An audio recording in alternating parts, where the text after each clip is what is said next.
Hey, Brad Bob here, and I want to talk about an important topic today for 2025, an important topic to everybody every year that has TSP, and that is what are the contribution limits to TSP for next year. So they tend to change a little bit, go up with inflation.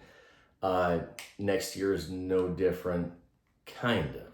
Okay, so contribution limits for next year, instead of being 23,000 a year, they're actually 23,500 for the year.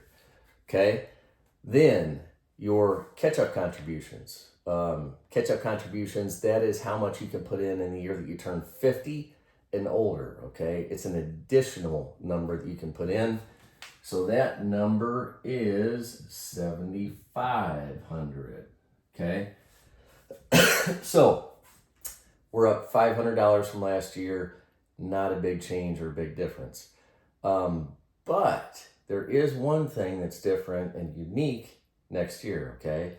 And that is in the years that you turn 60, 61, 62, and 63, okay? So very specific here.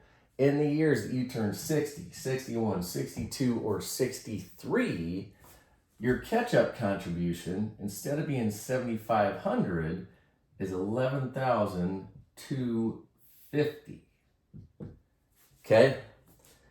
Not sure what the theory is behind this. Maybe people are getting ready to retire at that age, so they thought that for those 4 years that they would give you additional funds to be able to put in. Okay, so you can put in an additional $3,750 in the years that you turn 60, 61, 62, and 63. So if that's you for next year, you're maxing TSP out and want to be able to put a little bit more in, 2025 is your year. Okay, so there you have it. These are your contribution limits for next year in 2025. One thing, just note of caution, is in ways to do it. So beginning of the year, what you can do is you can go in and you can put in, you want to be putting in a number, right? A dollar number versus a percentage if you're going to max it out. Okay, you can go in, you can calculate how much to put in per pay in order to max it out. Also, if you're going to retire mid-year, you can still max it out. Okay, it doesn't have to be spread out throughout the whole year. You can max it out earlier.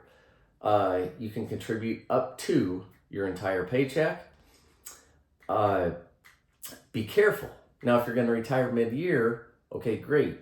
And you want to max it out through, say it's 6 months, great. However, if you are not sure that you're going to retire 6 months into the year, and then you end up staying longer, yet you max it out earlier, well, you'll miss out on your matching after those 6 months are up, or after you have maxed out your TSP, because then you won't be able to contribute anymore. So then you will not get your matching on your 5%. So the additional government 4%.